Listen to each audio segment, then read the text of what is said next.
जय गुरुदेव मित्रों। आज मैं श्रीमद् भगवद गीता के प्रथम अध्याय का हिंदी में वाचन करने जा रही हूँ। इसे आप लोग ध्यान से सुनें। धृतराष्ट्र बोले, हे संजय, धर्मभूमि कुरुक्षेत्र में एकत्रित युद्ध की इच्छा वाले मेरे और पांडु के पुत्रों ने क्या किया? संजय बोले, उस समय राजा दुर्योधन ने व्यूह रचना युक्त पांडवों की सेना को देखकर और द्रोणाचार्य के पास जाकर यह वचन कहा, हे आचार्य, आपके बुद्धिमान शिष्य द्रुपद पुत्र धृष्टद्युम्न द्वारा व्यूहाकार खड़ी की हुई पांडु पुत्रों की इस बड़ी भारी सेना को देखिए।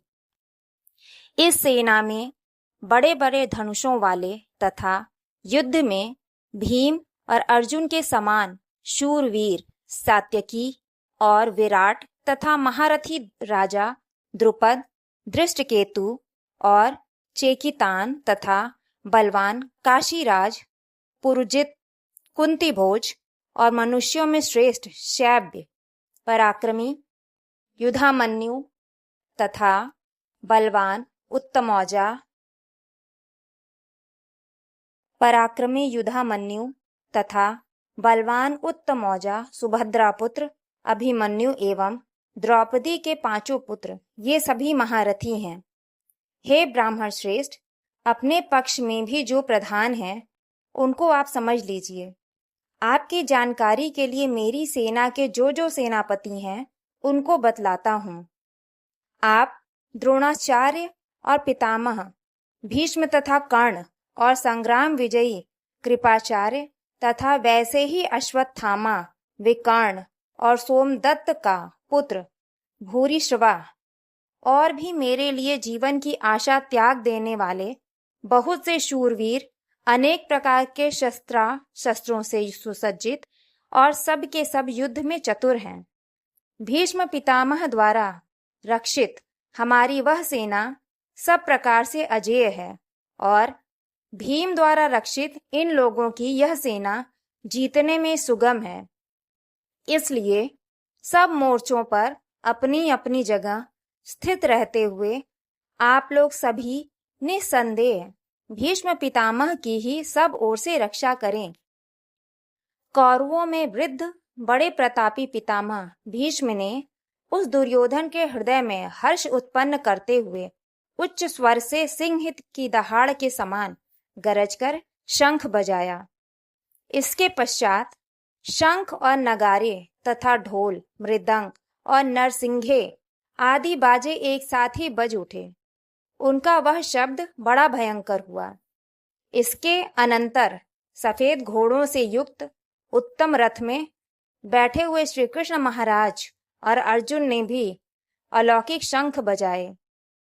श्री कृष्ण महाराज ने पांचजन्य नामक, अर्जुन ने देवदत्त नामक और भयानक कर्म वाले भीमसेन ने पौंड्र नामक महाशंख बजाया।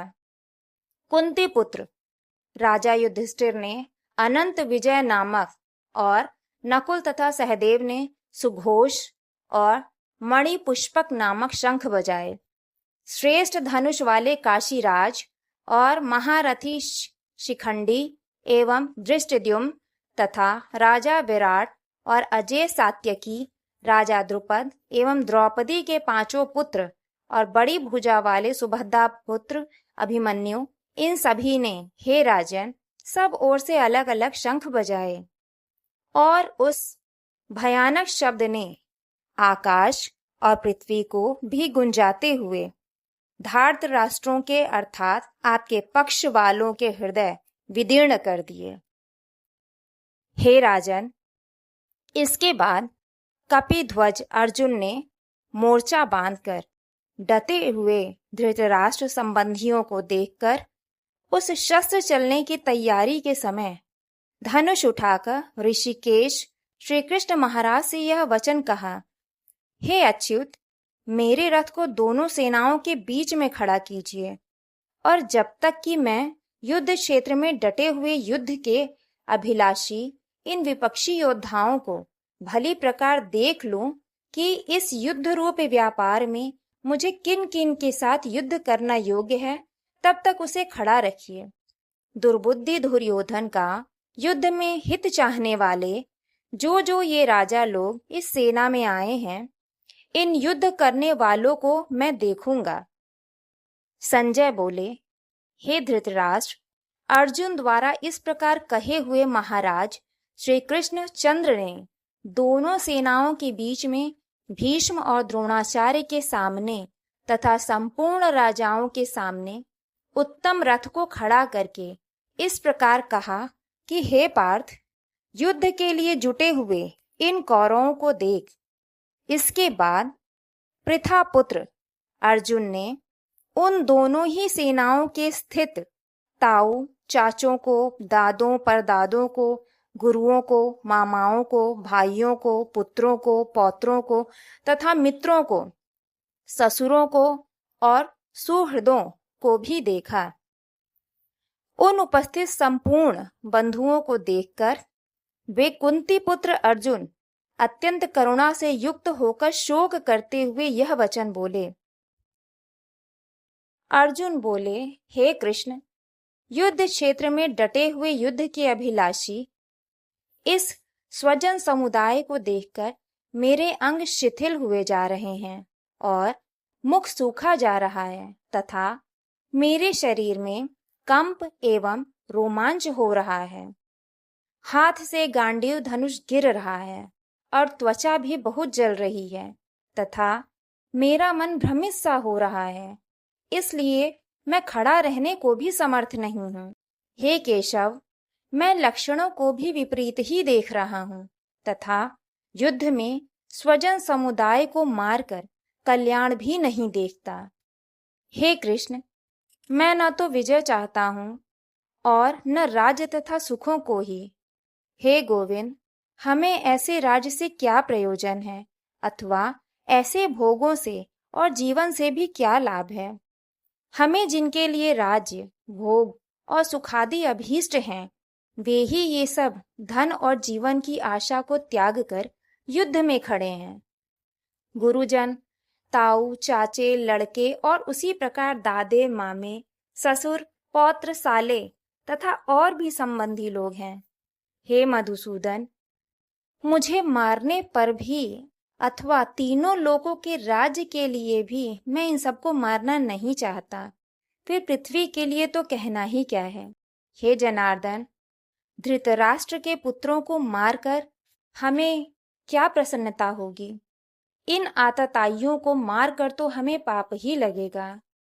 अतएव हे माधव, अपने ही बांधव धृतराष्ट्र के पुत्रों को मारने के लिए हम योग्य नहीं हैं, क्योंकि अपने ही कुटुंब को मारकर हम कैसे सुखी होंगे।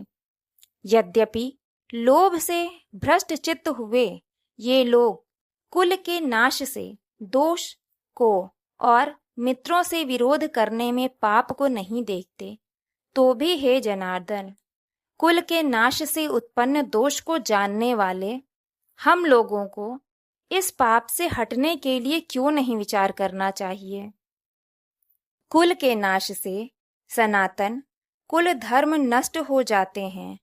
धर्म के नाश हो जाने पर संपूर्ण कुल में पाप भी बहुत फैल जाता है।